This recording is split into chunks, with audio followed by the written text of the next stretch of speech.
नमस्कार दोस्तों, मैं हूं अंजलि और आज हम बात करेंगे देश में जो नई शिक्षा नीति लागू होने जा रही है उसके ऊपर।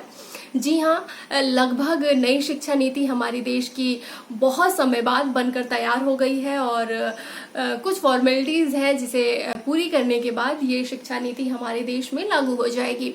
अब ये कब से होगी इसकी जानकारी अभी नहीं है, लेकिन जल्द हो जाए उतनी ही अच्छी बात है। इस विषय से संबंधित आज हम बात ये करेंगे कि ये जो नई शिक्षा नीति देश में लागू होगी उसके बाद जवाहर नवोदय विद्यालय के स्कूलों में क्या चेंजेस आएंगे।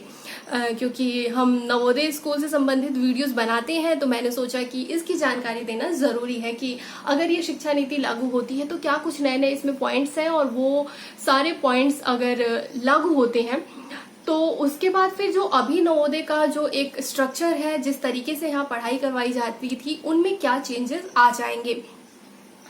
सबसे पहले तो अभी तक हम 10+2 के पैटर्न पे पढ़ाई करते थे देश में, लेकिन अब जो पैटर्न शुरू हो रहा है 5+3+3+4 का, तो ये पैटर्न चलेगा।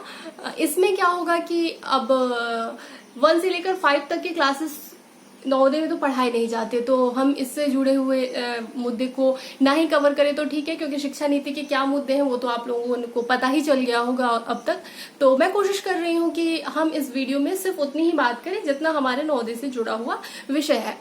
तो 6 क्लास से 12 क्लास तक नवोदय में पढ़ाई करवाई जाती है। तो 6 से 12 तक के जो ये 6 साल होते हैं, 7 साल होते हैं हमारे नवोदय के, तो इन 7 सालों में जितनी भी क्लासेस है उनमें क्या चेंजेस आएंगे। तो मुझे ऐसा लगता है कि जैसे 6 से 8 तक ये जो 3 साल का टाइम पीरियड दिया गया है, इसमें तो हर विषय की पढ़ाई होगी और नॉर्मल पढ़ाई होगी। जैसे अभी तक पढ़ाई कराई जा रही थी उसी तरीके से पढ़ाई कराई जाएगी, उसमें कोई खास चेंजेस नहीं किए गए हैं।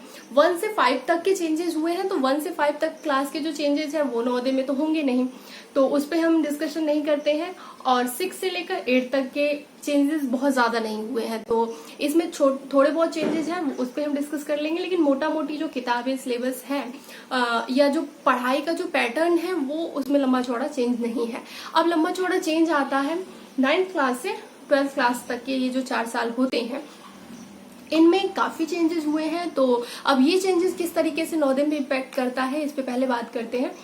अभी तक ऐसा होता था कि 10th तक हम सारे सब्जेक्ट पढ़ते थे और 10th के बाद फिर आप पेपर देते थे, बोर्ड का पेपर होता था, उसकी बहुत सारी टेंशन होती थी, और उसके बाद फिर आप साइंस, आर्ट्स, कॉमर्स में से जो भी आप विषय चुनना चाहते थे वो चुन सकते थे। लेकिन अब नए जो शिक्षा नीति है उसमें बदलाव हो गया है, और बदलाव ये हो गया है कि 9th क्लास से ही आप जो जो सब्जेक्ट पढ़ना चाहते हैं वो आप पढ़ सकते हैं। बच्चा अपनी मर्जी, अपनी इच्छा से जो चीज पढ़ना चाहता है वो पढ़ सकता है।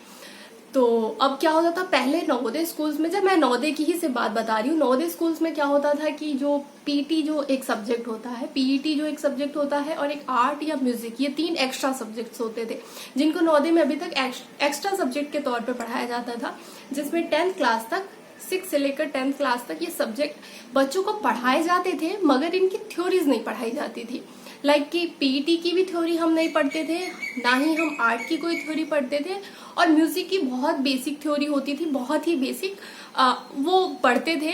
किसी ने पढ़ी, किसी ने नहीं पढ़ी। तो म्यूजिक, अब ये तीनों का सिर्फ प्रैक्टिकल वर्क नवोदय में करवाया जाता था। लाइक गेम खेलते थे पीटी के सब्जेक्ट में, म्यूजिक में हम गाना वाना गाते थे, कल्चरल प्रोग्राम्स करते थे, और आर्ट के सब्जेक्ट में आप पेंटिंग वेंटिंग करते थे। और जिस बच्चे की पेंटिंग थोड़ी अच्छी होती थी उस पे पेंटिंग में जो आर्ट टीचर थे उसकी पेंटिंग पे थोड़ा ज्यादा फोकस करते थे। तो मोटा मोटा अभी नवोदय में ये काम चलता था। लेकिन अब ये चेंजेस होने के बाद आर्ट, पीटी, म्यूजिक ये भी एक प्रॉपर सब्जेक्ट के तौर पे अगर बच्चा 9th में पढ़ना चाहता है तो उसे पढ़ाना पड़ेगा टीचर्स को। तो अभी क्या हुआ कि इन जो टीचर्स की जिम्मेदारियां हैं वो थोड़ी बढ़ गई हैं, क्योंकि थ्योरीज तो पढ़ाई नहीं जाती थी। लेकिन अब अगर बच्चा 9th क्लास में ये डिसाइड करता है कि मुझे अपने पढ़ाई के साथ साथ म्यूजिक पढ़ना है और मुझे म्यूजिक पढ़ना है, तो वो म्यूजिक की प्रॉपर थ्योरी पढ़ सकता है। तो ये टीचर्स की जिम्मेदारी बढ़ गई कि यहाँ पे उसे म्यूजिक पढ़ाना होगा। अब ये कितने बच्चे डिसाइड करते हैं क्लास में, जितने भी बच्चे करते हैं उनका पीरियड लगेगा और आपको वो पढ़ाना पड़ेगा उन बच्चों को थ्योरी। तो लाइक अब वो पहले की तरह नहीं है कि 40 बच्चे हैं, 40 को सेम पैटर्न पे पढ़ा रहे हैं। एक तो ये चेंज हुआ। 3 सब्जेक्ट एक्स्ट्रा में, हर स्कूल में ये 3 ही सब्जेक्ट एक्स्ट्रा में चलते हैं, तो ये मोटा मोटा 3 सब्जेक्ट्स हैं जिसके ऊपर आपको टीचर्स की मेहनत अब बढ़ गई है और बच्चे अपनी इच्छा के अनुसार ले सकते हैं। दूसरा मोटा बदलाव ये हुआ है कि 10th और 12th के बोर्ड एग्जाम का नवोदय में बहुत बड़ा प्रेशर होता था, बहुत हुआ होता था। बोर्ड एग्जाम बच्चे कहीं बाहर घूमते हुए भी मिल जाते थे तो कोई टोक देता था, इवन स्टाफ की पत्नियां भी टोक देती थी, टीचर्स की बीवियां भी, अरे तुम घूम क्यों रहो, तुम्हारा 10th है ना, पढ़ो पढ़ो पढ़ाई करो, 12th है ना पढ़ाई करो। लाइक इतना प्रेशर होता था पढ़ाई को लेकर। तो वो प्रेशर अब थोड़ा आपको यहाँ पे कम होता दिख रहा है। वो कम इस तरीके से दिख रहा है कि अब सेमेस्टर एग्जाम्स होंगे। लाइक कि अब ऐसा नहीं है कि आप पूरे साल पढ़े नहीं पढ़े मस्ती करी, आपने साल में लास्ट में आके एग्जाम दे दिया, ऐसा नहीं है। सेमेस्टर सिस्टम होगा, जैसे हम कॉलेजेस में आकर सेमेस्टर एग्जाम्स देते थे, हर 6 महीने पे पेपर होगा, हर 6 महीने पे पेपर होगा। तो साल में, यानी आपके साल में पहले हम हाफ ईयरली एग्जाम देते थे और फिर फाइनल होता था। लेकिन ऐसा नहीं होता था कि फाइनल में आपका आधा सिलेबस आएगा। अब ऐसा है कि आपने 6 महीने पढ़ाई की, उसने जितनी पढ़ाई की उसका एग्जाम दीजिए, नंबर्स मार्क्स लीजिए, फिर अगले 6 महीने अपना बाकी का सिलेबस पढ़िए, उसके एग्जाम दीजिए और दोनों के मार्क्स आकर कंबाइंड होकर जुड़ जाएंगे। तो बच्चों का बोझ एक तरीके से कहें तो हल्का हो गया। पूरे साल का सिलेबस फाइनल में आता था, पूरे सिलेबस की तैयारी करनी होती थी, तो वो एक प्रेशर अब काफी डाउन हो गया है बच्चों के सर से। तो वो वाला एक बोर्ड एग्जाम का वो हुआ में भी थोड़ा कम हो जाएगा बच्चों के दिमाग से। और 6-6 महीने पे पेपर होने का मतलब हुआ कि आपने अगर पिछली बार परफॉर्मेंस थोड़ी वीक की तो इस बार अच्छा कर लीजिए, तो एक सेकेंड चांस का ऑप्शन आपके पास है। तो बोर्ड एग्जाम में ये अच्छी बात आ गई है और टीचर्स की जिम्मेदारियां इसमें बढ़ गई हैं। बच्चों के नजरिए से बनाया गया है, बच्चों को फोकस करके ये पूरा सिस्टम तैयार किया गया है, तो बच्चों के लिए बहुत अच्छा है। और इवन टीचर्स की थोड़ी मेहनत और जिम्मेदारियां इसमें बढ़ती हैं। दूसरी बात यह कि 6th क्लास में अब कंप्यूटर टीचर्स की बात कर लेते हैं, तो नवोदय में कंप्यूटर सब्जेक्ट वही सेम 10th के बाद आप या तो पीटी लेंगे या कंप्यूटर लेंगे, दो एक एक्स्ट्रा सब्जेक्ट के तौर पे होता था। 5 सब्जेक्ट आपको कंपलसरी पढ़ने होते थे, आप साइंस में रहे, आर्ट्स में रहे या कॉमर्स में रहे, 5 सब्जेक्ट आपके कंपलसरी होते थे, एक सब्जेक्ट आपको एक्स्ट्रा में होता था। तो वो आप डिसाइड करेंगे आपको पीटी पढ़ना है या आपको कंप्यूटर साइंस पढ़ना है।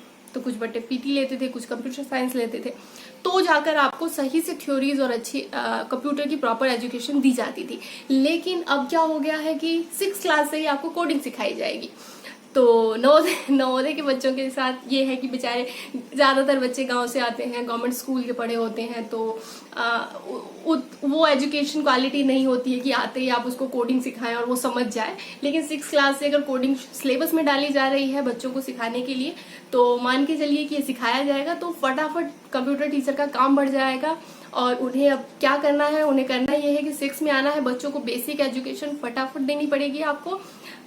ये नहीं है कि हम 8th क्लास तक CPU, what is CPU, PCU क्या है, और माउस और मॉनिटर और ये सब पढ़ रहे हैं। ये रटंत वाली कंप्यूटर की एजुकेशन अब नहीं चलेगी। हमने थ्योरी खूब पढ़ ली और पता चला 8-9 तक हमें ये भी नहीं पता था कि लाइक प्रैक्टिकली कंप्यूटर स्टार्ट कैसे होता है। तो अब ऐसा नहीं करना है, आपको फटाफट ये बेसिक एजुकेशन देनी है और आपको कोडिंग सिखाना है।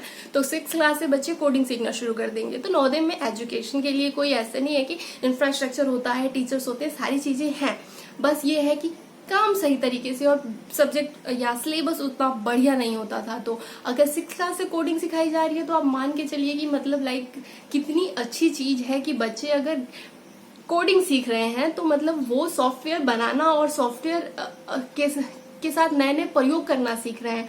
तो अगर किसी का इंटरेस्ट है, किसी को मजा आता है, तो लाइक आप बहुत कम उम्र में कोडिंग सीख जाएंगे। तो इससे बढ़िया चीज तो कोई हो ही नहीं सकती। आप अपना खुद का ऐप डिजाइन कर सकते हैं, आप खुद की गेमिंग डिजाइन कर सकती हैं। तो ये आपके इंटरेस्ट और आपकी चॉइस पर डिपेंड करता है। तो कंप्यूटर टीचर का काम यहाँ पे बढ़ रहा है।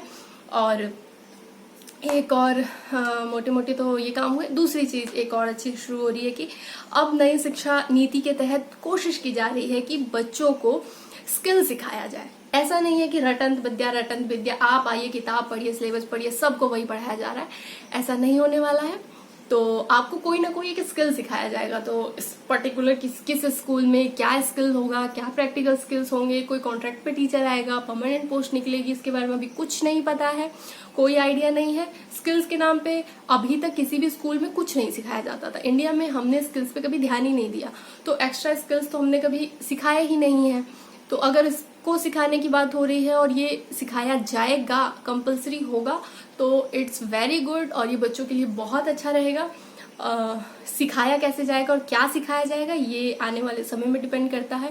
इंटर्नशिप कर सकते हैं बच्चे, ये भी अच्छी बात है कि जो स्किल आप सीख रहे हैं वो स्किल आप सीखिए और उसके बाद छुट्टियों में आप उसकी इंटर्नशिप कर सकते हैं। तो लाइक आप कुछ भी कर सकते हैं, आप गार्डनिंग सीख सकते हैं, आप फार्मिंग सीख सकते हैं, आप आप कोई चीज बनाना सीख सकते हैं, आपका जिसमें इंटरेस्ट है। आप कारपेंटर में इंटरेस्ट है, आप कारपेंटर की शॉप पे जाके वहां पे इंटर्नशिप कर लीजिए। आप सॉफ्टवेयर में कुछ कोडिंग में कुछ नया सीख रहे हैं, आप किसी कोडिंग या आईटी की किसी कंपनी में जाकर इंटर्नशिप कर लीजिए। तो लाइक एक छोटा बच्चा, एक 6, 7, 8 क्लास का बच्चा अगर चाहता है किसी कंपनी में इंटर्नशिप करना, तो वो पढ़ाई के साथ साथ छुट्टियों में कंपनी में इंटर्नशिप कर सकता है। तो कितना प्रैक्टिकल और कितनी बढ़िया चीज है।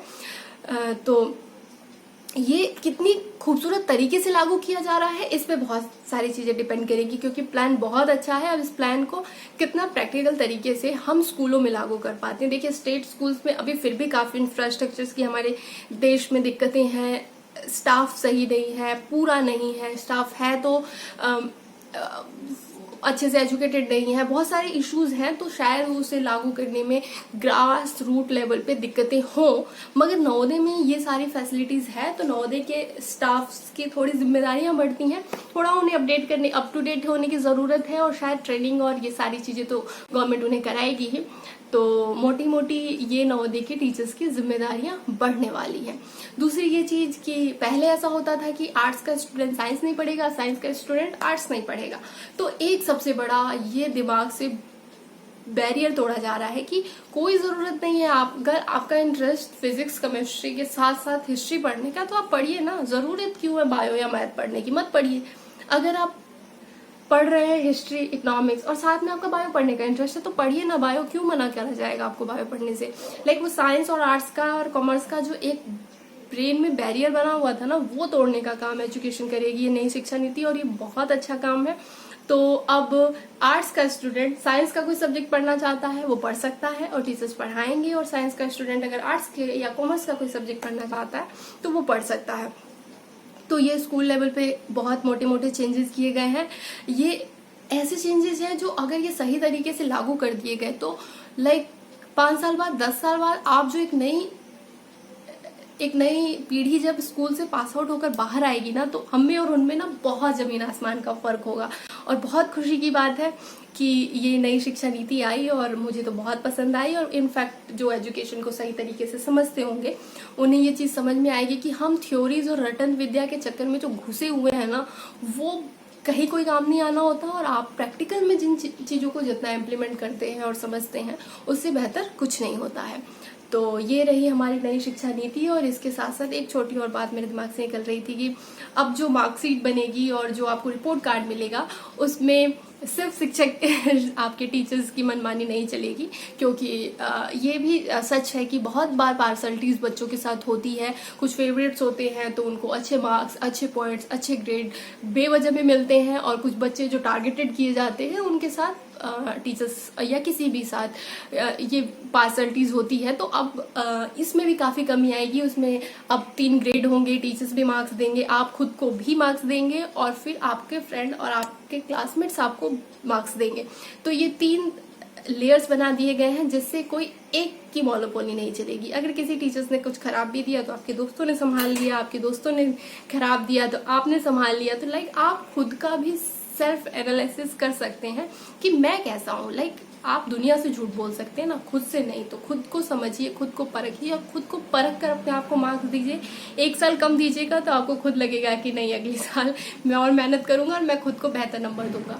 तो ये सारी मोटी मोटी शिक्षा नीति में नवोदय से जुड़े हुए बदलाव मुझे लगे, जो अगर लागू होता है तो नवोदय स्कूलों में ये मोटे मोटे चेंजेस किए जाएंगे। इससे जुड़ी हुई और भी कोई बात होगी, कोई जानकारी होगी तो मैं जरूर आप लोगों से शेयर करूंगी। मेरे चैनल से जुड़े रहिए, लाइक कीजिए, शेयर कीजिए, सब्सक्राइब कीजिए। नमस्कार।